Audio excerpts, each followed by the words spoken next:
Kasb uyushmalari mamlakatimiz ijtimoiy hayotining muhim qismi bo'lib, bandlik, munosib ish haqqi va xavfsiz mehnat sharoitlari masalalarida davlat va ish beruvchilarning ishonchli hamkoridir. Bu yil O'zbekistonda kasb uyushmalari harakatiga 120 yil to'ldi.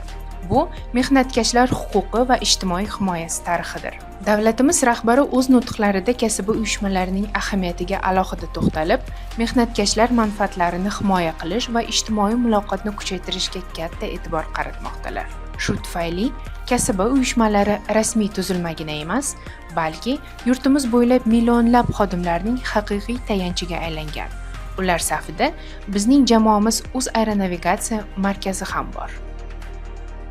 O'zaeronavigatsiya markazi kasb uyushmasining asosiy vazifalari xodimlarning, kasb uyushmasi a'zolarining ijtimoiy manfaatlarini, huquqlarini, mehnat huquqlarini himoya qilishdan iborat va O'zaeronavigatsiya markazida bu yo'nalishda demak bir qancha ishlar olib borilyapti. Juda mana bu yo'nalishlardan demak madaniy, ma'rifiy tadbirlar o'tkazish, sport tadbirlari, sog'lomlashtirish, ichki turizm yo'nalishi bo'yicha moddiy yordam xodimlarga, eng asosiylardan biri yana bir mehnat muhofazasi bo'yicha yo'nalishi bo'yicha juda katta ishlar olib boriladi. Demak, bu har bir yo'nalishimiz O'zaeronavigatsiya korxonasida ijtimoiy bo'limi bilan birgalikda, mehnat muhofazasi bo'limi mutaxassislar bilan birgalikda, yoshlar qo'mitasi yetakchisi, oila va ayollar qo'mitasi raisi bilan birgalikda barcha yo'nalishlar bo'yicha faoliyatimizni olib boramiz.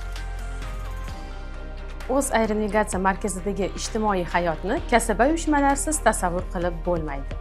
Biz birgalikda xodimlarimiz va ularning farzandlari uchun turli xil sport musobaqalar, ma'naviy ma'rifiy tadbirlar, bayramlar va sog'lomlashtirish dasturlarini amalga oshiramiz. Faxriylarimizdan va xodimlarimizning oila a'zolaridan xabar olamiz va ularni qo'llab-quvvatlaymiz. Asosiy maqsadimiz har bir xodimimiz o'zini nafaqat mutaxassis sifatida, balki oilasi, farzandlari va shaxsiy hayoti bilan birga qo'llab-quvvatlanishini his qilishidir. Shu yo'lda kasb uyushmasi qo'mitasi bizning ishonchli hamkorimiz va tayanch nuqtamizdir. Bizning sohada ko'plab ayollar mehnat qiladi. Ularning ko'pchiligi mas'uliyatli ishini, oilani va farzandlarini parvarishi bilan uyg'unlashtiradi. Kasb qo'mitasi bilan hamkorlikda biz ayollarning haq-huquqlarini himoya qilish, ona va bola salomatligiga e'tibor qaratish, ish va oila o'rtasidagi muvozanatni saqlashga ko'maklashishga alohida ahamiyat beramiz.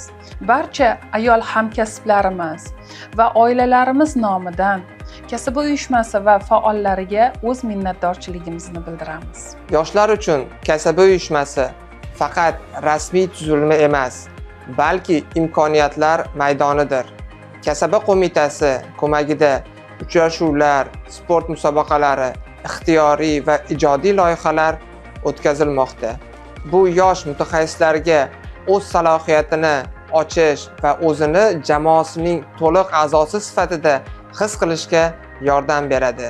Yoshlar nomidan kasb uyushmasi ishonchi, qo'llab-quvvatlashi va mas'uliyatni biz bilan bo'lishgani uchun minnatdorchiligimni bildiraman. Hurmatli O'zbekiston Respublikasi kasb uyushmalari xodimlari, sizni O'zaeronavigatsiya markazi jamoasi nomidan kasbiy bayramingiz bilan samimiy muborakbod etamiz. Sizlarga uzoq umr va mustahkam sog'lik, новых высоких достижений вашей профессиональной деятельности, истинной духовной и физической силы, jamoaviy birdamlik va hamjihatlik. mehnatingizda omad, kasbingizda yuksak yutuqlar.